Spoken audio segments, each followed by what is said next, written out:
Are you thinking about painting your house? Are you wondering what's involved? There's a lot more to it than just slinging a brush. Stick around because we're about to talk about the residential painting task pillars.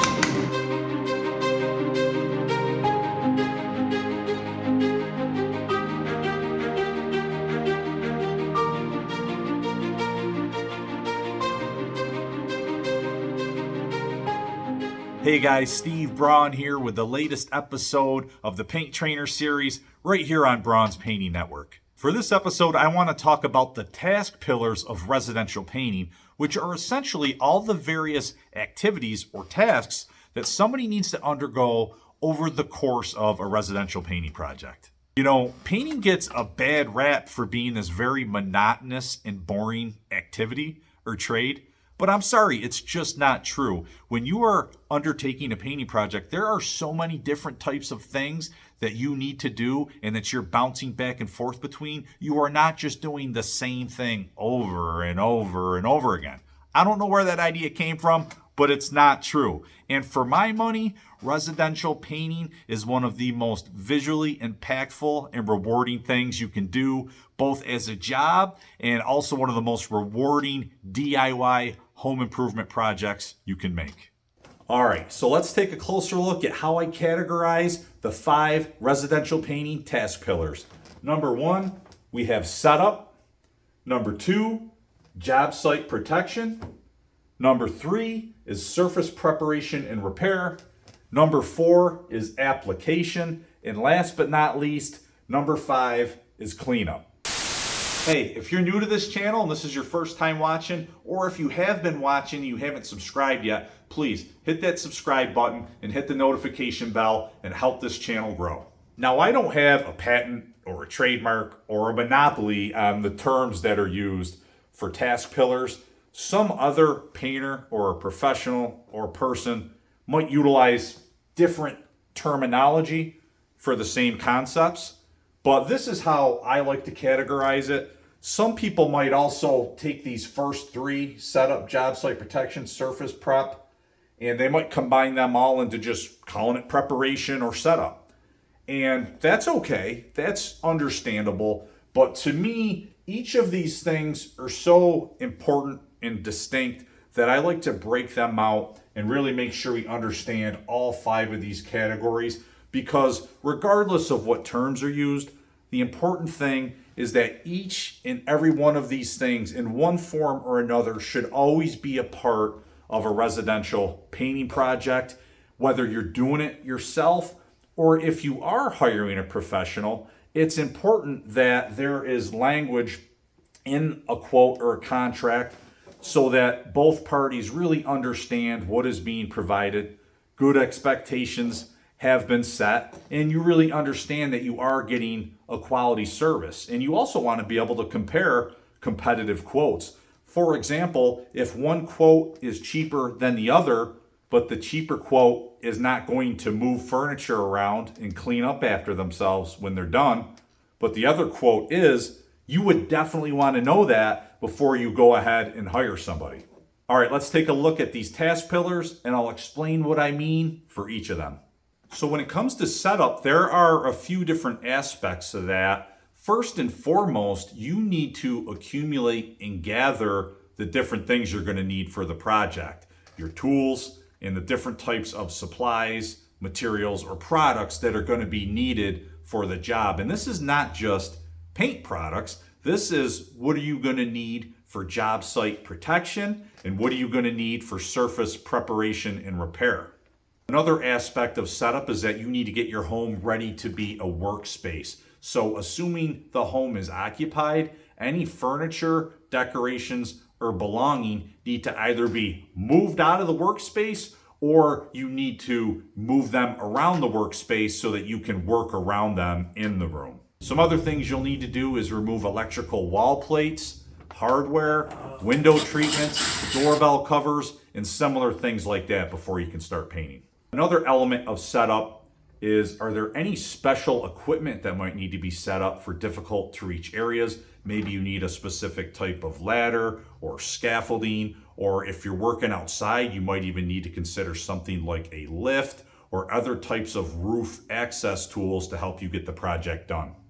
Okay, job site protection. I'm a real stickler on this one, and some people might consider job site protection just a part of the setup process, but I really like to isolate it in my task pillars because I think it's so important, and it is one of the most overlooked aspects of residential painting and a huge pitfall for many DIYers. Essentially what I mean by job site protection is we are protecting your home and the belongings from project dust and paint splatter or paint overspray. So things in your home such as the floors, your furniture, appliances, fixtures, decorations, artwork are just some examples of things that may be in the home while we're conducting our project, and it may not be practical to remove them from the workspace. So the answer is to cover them up and protect them with a combination of things like lightweight plastic or maybe heavier duty, thicker plastic. You can use a lot of different types of contractor grade or construction paper, whether it's lightweight or rosin paper or heavier duty cardboard. We like to use a lot of cardboard shields. You'll want to use a lot of painter's tape, both for putting things like plastic up and also for masking off certain items. And we also use canvas drop cloths throughout the course of a project, mostly to cover floors, but you can also use them to cover things like countertops as well. Utilizing some good job site protection practices can really save a DIYer from themselves and from making a mess of their project, and it'll certainly make the job a lot easier to clean up afterward. And even if you're a pro, I will tell you, having really good job site protection will tell your client right away that you are super professional and you mean business when it comes to protecting their belongings. All right, guys, the next task pillar we're going to discuss is surface preparation and repair. A real biggie and absolutely critical on any residential painting job. Essentially, what that means is you are getting your substrates that you are about to paint ready for paint application. And at the highest level, what you really want to make sure is you are working with substrates that are dry, clean, dull, and in sound condition. Some of the specific tasks that can be involved with surface preparation and repair is cleaning the surfaces of things like dust and dirt and grime and food stains, mildew, mold. Scuff sanding surfaces to either dull them or eliminate surface defects or anomalies and make the surface more smooth. Patching holes and cracks. Scraping down surface anomalies and filling dents. Caulking gaps and filling nail holes. And even sealing off stains. Some of the products you may work with could include joint compound, plaster, sand paint, caulk, painter's putty, wood filler. You'll work with repair tapes and patches. You'll need to use things like sanding blocks and sanding paper, or even construction materials like sheetrock, wood, trim, screws, nails, are just some of the things involved when you're properly preparing or repairing surfaces before painting.